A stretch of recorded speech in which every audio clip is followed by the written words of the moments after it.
Bienvenidos sean a mi canal. En este video veremos cómo encontrar la longitud del remanso hidráulico por el método directo por tramos. Para encontrar esa longitud del remanso, necesitamos conocer las dimensiones del canal, que en este caso será un canal trapezoidal.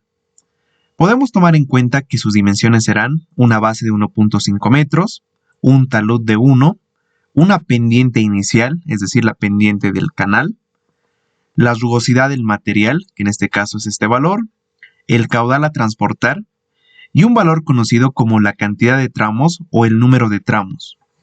Lo recomendable siempre es manejar una cantidad limitada de 5 o 6 tramos para tener un valor rápido y de forma eficiente. En mi caso voy a trabajar con 5 tramos. Ahora, teniendo en cuenta todo esto, vamos a calcular lo siguiente. Para empezar, necesitamos conocer el tirante normal. Este tirante normal se lo tiene que hallar prácticamente realizando iteraciones. No existe una ecuación directa que nos pueda encontrar de manera precisa el valor del tirante normal. Para encontrar el tirante normal, podríamos aplicar la ecuación de Manning, sustituir los valores del área, del perímetro y realizar ciertas operaciones para encontrar el valor del tirante, que sería Y. O también podríamos optar por utilizar esta ecuación que vemos por acá. Esta ecuación que observan es una ecuación iterativa donde prácticamente tenemos que ir encontrando una mejor aproximación a medida de que tengamos una mejor proximidad y una mayor precisión para encontrar este tirante. Veamos qué tenemos por acá. Para empezar vamos a tener aquí la base, aquí vamos a tener el talud, aquí igualmente se repite, luego tenemos la rugosidad, el caudal y la pendiente. Pueden observar que en esta ecuación dice un valor de YI. Este valor de YI es un valor que nosotros nos colocamos inicialmente como valor inicial, que puede ser cualquier valor. Ahora, si nosotros analizamos un poco esta ecuación, lo que tenemos en este lado derecho, que sería la rugosidad, el caudal y la pendiente, elevado todo eso a 0.6, es una parte constante que lo podremos calcular. Eso lo tengo aquí calculado en esta sección o en esta celda con los valores que tengo por acá arriba. Luego de eso, me tomo un valor inicial para la primera iteración, que en este caso va a ser un valor de 1. Con este valor de 1, este sería mi YI. Prácticamente con ese valor tendría que sustituir acá y encontrar la segunda iteración o el segundo valor para poderlo tomar en cuenta. Así que haciendo eso, coloco aquí la ecuación completa para la segunda iteración con el valor anterior, que era el valor de 1, que lo tengo por acá arriba. Esta ecuación ya lo tengo aquí colocada porque, como pueden observar, es una ecuación un poco larga, pero aquí les muestro cómo está. Igualmente ustedes lo pueden colocar aquí en Excel. Y sería este valor en la segunda iteración. Para la tercera iteración es la misma ecuación, solamente que se considera el YI el de la segunda iteración, es decir, este valor que tengo por acá. Este ya sería mi nuevo YI o mi nueva aproximación. Y con eso vuelvo a hacer una vez más el cálculo. Considero que todo lo de arriba es constante, solamente se cambia el YI. Y luego vuelvo a hacer una cuarta iteración con la misma ecuación, pero en este caso el YI sería de la tercera iteración. Luego vuelvo a hacer lo propio para la quinta y la sexta iteración. Podría tomar en cuenta más iteraciones, pero en el caso de canales trapezoidales, ya con una sexta iteración, generalmente llegamos al resultado con una precisión al quinto decimal. Como pueden observar aquí, entre la quinta y sexta iteración, el resultado ya llega a ser prácticamente el mismo, a un cuarto decimal. Entonces, mi tirante normal para mi sección trapezoidal sería este valor que tengo por aquí. Luego de eso, necesito calcular el tirante crítico.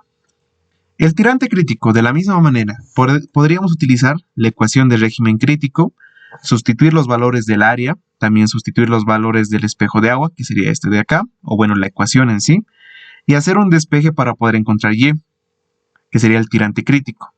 O podríamos aplicar directamente esta ecuación que vemos por acá. Igualmente, esta ecuación es iterativa. Y de la misma manera van a observar que tiene un YI. En este caso, el YI igualmente me toma un valor de 1. Y para la segunda iteración, considero todo lo que tengo acá, base, talud, el valor de Y, que sería de la primera iteración, el caudal, la gravedad, y aquí una vez más tendría la base y el talud. Con eso tengo una segunda iteración. Podría ser una tercera iteración, una cuarta iteración, una quinta iteración y hasta una sexta, séptima y hasta donde yo quisiera realizar y tener la precisión correcta. En este caso pueden observar que entre una quinta y séptima iteración ya tengo el resultado correcto. Entonces yo me escogería cualquiera de estos tres valores para valor del tirante crítico. Entonces aquí colocaría el valor último de la séptima iteración. Ahora, si nosotros tuviéramos otro tipo de sección de canal, por ejemplo, un canal de tipo rectangular, prácticamente las ecuaciones son válidas, solamente que hay que considerar que en los datos iniciales, prácticamente, si fuera una sección rectangular, no tendría un talud, así que el talud sería 0. Si yo lo creo que es un valor de 0, observen que aquí ya tengo los resultados. Incluso del tirante crítico ya me da la segunda iteración el resultado correcto. Aquí sí ya tarda en el tirante normal a una sexta iteración. Ahora, si yo quisiera trabajar con un canal triangular, en esos casos no tendría una base, pero sí tengo un talud, así que la base sería igual a 0. En estos casos, las ecuaciones necesitan más iteraciones. Observen que aquí prácticamente no hemos llegado a la solución correcta todavía. Pero, por ejemplo, si en el valor inicial del tirante crítico, en vez de 1, le hubiera colocado 0.8675, observen que aquí ya prácticamente me da un resultado mucho más acertado. Lo propio sería en el tirante normal. Sin embargo, en estos casos, con estas ecuaciones, es recomendable trabajar con más iteraciones. Bien, volvamos aquí a los datos iniciales y continuemos. Luego de tener estos dos tirantes, el normal y el crítico, necesitamos encontrar la pendiente crítica. Para poder encontrar la pendiente crítica, es necesario tener en cuenta el área, el perímetro y el radio hidráulico que sea crítico.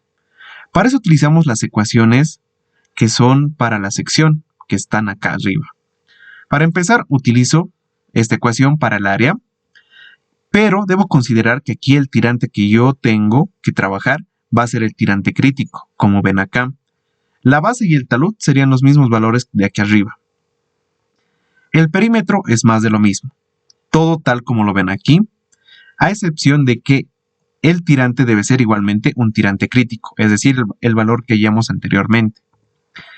Y para el radio hidráulico prácticamente sería área sobre perímetro, entonces área crítica sobre perímetro crítico. Y para poder encontrar la pendiente crítica, lo que debemos hacer es utilizar esta ecuación, donde tendríamos el caudal, el valor de n, la rugosidad, el área, que en este caso sería el área crítica, y el radio hidráulico, que igualmente es el radio hidráulico crítico. Como pueden observar, aquí estoy trabajando esos valores, todo sustituido de manera correcta, y con eso ya tendría la pendiente crítica. Con todo esto, debo ir al paso número 4, que sería calcular el tipo de remanso, o la curva de remanso. Para eso, debo tomar en cuenta los valores que he calculado anteriormente. Primero, los tirantes. Debo ver cuál tirante es mayor a cuál. Por ejemplo, en mi caso yo tengo aquí dos tirantes, que es el tirante normal y el tirante crítico, lo que hemos calculado. Debo ver cuál es mayor. A simple vista puedo ver que el tirante crítico es mayor al tirante normal, así que me voy a anotar aquí eso. Tirante crítico mayor al tirante normal. Luego de eso, voy a analizar las pendientes. Y aquí debo analizar las pendientes que tengo la pendiente inicial, la del canal, de un régimen uniforme, prácticamente este de acá, y tengo la pendiente crítica. Lo que yo debo ver es cuál es mayor a cuál. Si yo veo ambos valores, aquí tengo una pendiente de 0.01 y mi pendiente crítica es de 0.0378. En este caso, mi pendiente normal es mayor a mi pendiente crítica, así que me anoto lo propio por acá. Con estas dos condiciones que tengo por acá, debo dirigirme a las tablas que serían las tablas de remanso o curvas de remanso, que lo tengo por acá. En estas tablas, que son estas de acá, lo que yo debo hacer es buscar la relación de tirantes para iniciar. Mi relación de tirantes me va a dar la información adecuada para conocer qué tipo de curva estoy trabajando. También podría iniciar con las pendientes del canal. Es indistinto en esta parte. Podríamos ver, por ejemplo, en las pendientes, cuando la pendiente crítica es mayor a la pendiente y tengo un valor de 0, aquí significa que es un remanso muy suave, pero en este caso no es el mío. Puedo bajar a esta otra, donde me dice que la pendiente normal es igual a la pendiente crítica. Claramente eso no se cumple acá. Luego podría ir a esta otra de acá. Y en esta otra de acá pueden observar que aquí ya se puede cumplir, porque tengo que la pendiente va a ser mayor a la pendiente crítica y que eso tiene que ser mayor al valor de 0. Prácticamente aquí sí se cumpliría esto. Entonces aquí ya se cumple esa parte. Podríamos tomar en cuenta esta de acá. Podemos ver las demás porque puede cumplirse con otras condiciones. Por ejemplo, en esta de acá me dice cuando la pendiente es igual a 0. En mi caso claramente no es esa. Luego aquí tengo la pendiente adversa. Prácticamente esto es cuando tenemos un cálculo de este tipo. En este caso no es tampoco, así que en mi caso sí o sí tendría que entrar a esta de acá. Lo voy a anotar por aquí. Bueno, sería esta de acá, la pendiente fuerte. Y luego de eso, lo que yo tengo que hacer es buscar la condición de tirantes que se cumple. Los tirantes, como habíamos visto, es mi tirante normal, mi tirante crítica mayor a la normal. Entonces, de estas tres que tengo por acá, ¿cuál cumpliría? Para empezar, tengo acá la primera, que el tirante crítico es mayor al tirante normal. Aquí claramente cumpliría. Luego aquí tengo que el tirante crítico igualmente es mayor a la normal, también cumpliría. Y luego aquí también tenemos esta otra que también cumpliría. El detalle acá es de que las tres cumplen a la fuerza. Estaríamos en esta sección. Pero aquí ya llega el análisis respectivo de dónde queremos calcular nuestro remanso. Y para eso nos debemos ubicar en la forma del perfil y el sentido de cálculo que nosotros tenemos. Si nosotros analizamos, aquí tenemos tres tipos de perfiles, porque estaríamos en esta categoría. Pero pueden observar que cada uno de estos tipos de perfiles es diferente. Algunos con compuerta, algunos con barrera y esta otra con descarga prácticamente sin ningún obstáculo. Entonces, ¿cuál sería nuestro caso? Eso ya depende del tipo de perfil que ustedes vean. Por ejemplo, en mi caso, yo estaría trabajando para una sección o un tipo de perfil que tenga más o menos este aspecto de acá. Yo quiero conocer para una obra hidráulica su longitud de remanso. Entonces, en mi caso, ya tengo la información del perfil. Por tanto, estas otras dos no me son de utilidad. Y en mi caso, sería esta de acá la curva de remanso. La curva S2, que nos dice que es supercrítico, tipo de flujo supercrítico, y que esto va disminuyendo. Es decir, la profundidad del sentido de la corriente va disminuyendo. Entonces, esto de acá es lo más importante, lo que nos indica acá, si disminuye o aumenta. Pueden ver que en toda la tabla, en general, en ambas tablas, vamos a tener una de dos, o aumenta o disminuye. Eso es lo importante. En nuestro caso está disminuyendo. Entonces, como va a disminuir, lo que vamos a hacer es restar. Entonces, aquí vamos a colocar disminuye. Por tanto, tendríamos que restar. Ya vamos a ver qué tenemos que restar. Pero ya habríamos encontrado la curva de remanso bajo las condiciones dadas. Muy bien. Ahora de aquí vamos a encontrar las condiciones para encontrar esa longitud de remanso. Para empezar, necesitamos un porcentaje de tirante al cual debemos llegar. Nuestro objetivo es llegar desde el tirante crítico hasta nuestro tirante normal, pero nunca se va a poder llegar exactamente al tirante normal. Para que se pueda detener en algún punto la iteración, lo recomendable es trabajar con 1% sobre el tirante que debemos llegar. En nuestro caso, nosotros tenemos aquí un tirante, aquí lo vamos a anotar, pero nosotros quisiéramos llegar más un 1%, que sería 0.01 del tirante normal. Entonces, eso sería lo que quisiéramos colocar acá. Si yo quisiera un porcentaje de 2%, por ejemplo, aquí sería 0.02 del tirante normal. Entonces, aquí el tirante de control con el cual yo voy a trabajar es este valor. Aquí realizo la operación correspondiente y sería 0.322 metros. Observen que este valor del tirante de control es de cierta forma mayor a este de acá. En mi caso tiene que ser así, porque yo debo llegar a este tirante para poderlo controlar. Ya van a ver por qué. Luego de eso debo calcular el diferencial del tirante. El diferencial del tirante se redondea generalmente con 3 decimales, ya que es más que suficiente con eso. Lo que se necesita en sí es tener en cuenta el tirante mayor que nosotros tengamos de nuestra condición. Por ejemplo, si el tirante normal en nuestra condición es mayor al tirante crítico, entonces debemos colocarlo de esta manera. Tirante normal menos el tirante crítico. Pero en mi caso, el mayor es el tirante crítico. Entonces va a ser tirante crítico, aquí está, tirante crítico, menos el tirante normal. Bueno, mi tirante de control, que está acá arriba, dividido entre ¿qué? Entre el valor de la cantidad de tramos que yo tengo. En mi caso son 5 tramos, entonces lo divido entre 5. Podríamos colocar aquí que estaría haciendo esta operación. En este caso sería, como está disminuyendo, va a ser tirante crítico menos el tirante de control dividido entre el número de tramos, que en mi caso es 5. Entonces ese sería el valor. Si yo tendría 6 tramos, entonces el valor de aquí va a ser 6.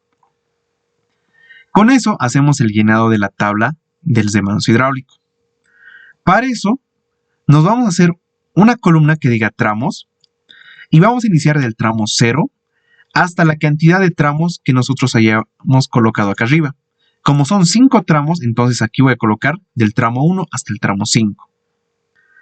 Luego de eso, el primer valor del tirante del tramo 0 va a ser el valor que nosotros tengamos acá según la condición, el tirante crítico, porque nos dice que el tirante crítico es mayor al tirante normal. En mi caso, como me dice que aquí disminuye, ahora sí aquí entra lo importante, entonces en los demás tirantes lo que va a suceder es de que se va a restar al tirante anterior. Es decir, este valor de acá, de 0.423, lo debo restar este valor de acá, 0.020, al tramo 1. Y aquí voy a tener otro tirante. Luego de eso, para el tramo 2, considero el valor anterior y de la misma manera les resto el valor del tirante que tengo por acá. Y lo propio para los demás tramos hasta llegar al tramo 5.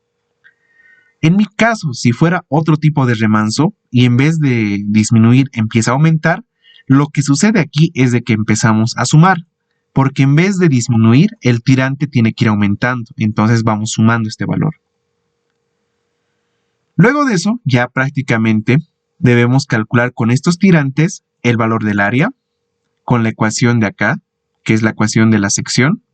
Los valores de la base, el talud, todo se mantiene. Eso lo calculamos aquí para todo en general, como lo ven aquí. El perímetro más de lo propio, con todos los valores, solamente que el tirante va a cambiar para cada tramo. Y luego de eso, calculamos el radio hidráulico, que sería área sobre perímetro, igualmente para todos los tramos, aquí lo ven. Luego de eso calculamos el radio hidráulico elevado a la 2/3 para tener una facilidad de cálculo, ya van a ver por qué. Luego de eso calculamos la velocidad. La velocidad prácticamente sería caudal, el caudal que tenemos dividido entre el área, de una forma sencilla para encontrar esa velocidad. Aquí vemos que también las velocidades van incrementándose. Luego de eso calculamos velocidad elevada al cuadrado dividido entre 2 por la gravedad, que la gravedad es 9.81. Eso lo calculamos igualmente para todos los tramos. Luego calculamos la energía. La energía prácticamente es el tirante que nosotros tenemos más el valor de la velocidad elevada al cuadrado dividido entre 2 veces la gravedad, es decir, esta columna de acá. Solamente es esa suma. Como lo ven aquí, solamente suma. Y con eso ya tenemos la energía. Luego de eso calculamos el diferencial de energía. El diferencial de energía es la energía que está cambiando de tramo a tramo prácticamente. Esto se lo calcula de esta manera. Debemos encontrar el valor de la energía calculada en el tramo 1, no en el tramo 0, sino en el tramo 1, menos el valor de la energía en el tramo 0, de esta manera. Como observan acá, el tramo 0, como no tiene un valor anterior, entonces no se le coloca nada, por eso se le coloca un guión. Para encontrar en el tramo 2, sería esa diferencia. Del tramo 2, su energía calculada, menos el valor de la energía del anterior tramo. Y lo hacemos de esa misma manera para todos los tramos en general, hasta acabar. Aquí ya tenemos todo eso. Luego de eso calculamos la pendiente de la energía. Esta pendiente lo calculamos con esta ecuación que ya habíamos visto, donde tenemos un caudal, rugosidad, área. El área lo tendríamos que utilizar esta área de cada tramo. Y el Z hidráulico elevado a la 2/3 es lo que tenemos por acá, que pueden ver que sería esto de aquí. El caudal y la rugosidad son constantes, no se han modificado. Luego de eso, calculamos la pendiente promedio. Esta pendiente promedio lo calculamos a partir del tramo 1, es decir, el tramo 0 es un valor que no existe. Y prácticamente es sumar los dos valores de la pendiente del tramo la pendiente de energía del tramo actual más del tramo anterior y dividimos entre 2. Aquí hacemos lo propio, aquí, el valor de su pendiente actual más el valor anterior dividido entre 2. Y así calculamos para todo en sí. Luego de eso, calculamos la diferencia de la pendiente normal menos la pendiente de energía. Igualmente, el tramo 0 no tiene este valor. Y prácticamente aquí lo que se hace es agarrar la pendiente que nosotros tenemos acá arriba, esta pendiente original del dato, y lo que hacemos es restarle el valor de la pendiente promedio, lo que nosotros teníamos por acá. Y con eso lo calculamos igualmente para todas las filas. Luego calculamos el diferencial de X. Este diferencial de X es cuánto está avanzando en el remanso. El primer valor no existe en el tramo 0. El segundo valor, lo que sería es en sí una relación, la cual sería el diferencial de la energía que nosotros tengamos acá, dividido entre la pendiente normal menos la pendiente de la energía, es decir, esta columna de acá. Entonces, esa relación lo calculo para todo en sí, como lo ven acá, y con eso tengo lo que se está avanzando en el remanso. Y para encontrar la longitud del remanso, lo que nosotros hacemos es utilizar un valor de 0, porque estamos partiendo del tramo 0, donde no existe longitud de remanso, porque no existe. Y lo que hacemos es sumar el valor anterior de la longitud del remanso más el diferencial de X. Aquí lo propio, el valor anterior más el diferencial de X. Prácticamente lo que estamos haciendo es acumularlo. Eso también lo podríamos hacer de esta manera. Si yo aquí aplico una suma y sumo todos estos valores de acá, voy a tener el resultado que sería 27.64, que equivale al mismo de acá, que sería la longitud de remanso. Esto sería la longitud de remanso total, aproximada, obviamente, porque puede haber que en alguna que otra ocasión no sea tan preciso, pero el método sí llega a acercar el valor. Este valor que yo lo pinte, entonces sería la longitud de remanso. Entonces, para una obra hidráulica o para cualquier fin donde yo quiera analizar ese remanso hidráulico, tendría que llegar hasta este punto. Si yo tuviera más tramos, necesariamente es el mismo procedimiento. Vean que aquí lo estoy colocando, por ejemplo, 6 tramos. El detalle es acá, por ejemplo, que estamos llegando a este mismo valor, pero el diferencial de Y es menor. Aquí estaríamos tomando 6 valores. Y observen que acá En el tramo 5, por ejemplo, que está disminuyendo todo correctamente, tengo un valor de 0.3380. Estoy muy cerca para llegar al tirante normal, entonces lo que me faltaría acá sería incrementar una fila de esa manera. Y el detalle es aquí es 0.3210. Prácticamente estaría muy cerca a llegar al tirante de control. ¿Qué es lo que sucede acá? Lo que sucede es de que el valor de la longitud de remanso es diferente. No va a ser la misma. ¿Va a variar? Sí va a variar. ¿Cuánto va a variar? Depende de las condiciones y los datos iniciales que tengamos. Vean que acá mi valor anterior era de 27, aproximadamente, con 5 tramos. Con 6 tramos me da un valor de 33, que sería un valor tal vez más real a lo que debería ser la longitud de remanso. Lo ideal en estos casos de cálculo de remanso y con este método es trabajar con diferentes tramos y ver el valor que sea más exacto o donde entre cantidad de tramos el valor no haya mucha diferencia. En este caso de 27 a 33, la diferencia llega a ser casi de 5 metros, que pueden ser considerables en estos casos. Si nosotros le colocaríamos aquí un valor de 7, por decir así, todo sigue tal como está, y aquí me incrementaría una fila más. De esa manera, aquí está 7 tramos, y pueden observar que en este caso estaría con un valor de ¿cuánto? De 25.076. Entonces, ¿cuál sería mi solución? Porque por una parte me da un valor de 27, por otro 33 y por otro 25. Prácticamente en ese rango se encuentra la longitud de remanso. Si yo escogería algún valor, escogería directamente el valor de 27, pero si es para una obra hidráulica, le mayoraría el valor para que pueda ser para mis fines prácticos. Porque aquí observen que entre 7 tramos y el valor de 5 tramos, la diferencia es mucho más corta.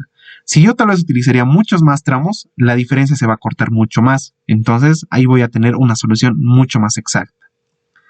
De esa manera es como se calcula la longitud del remanso hidráulico por este método directo por tramos. Puede parecer complicado y puede ser largo, pero es un método muy práctico, ya que existen otros métodos que pueden ser un poco más complejos y más difíciles de trabajar en Excel en sí. Eso sería todo por el video. Si el video fue de ayuda, les invito a que puedan darle like, puedan compartir este video y se suscriban a mi canal.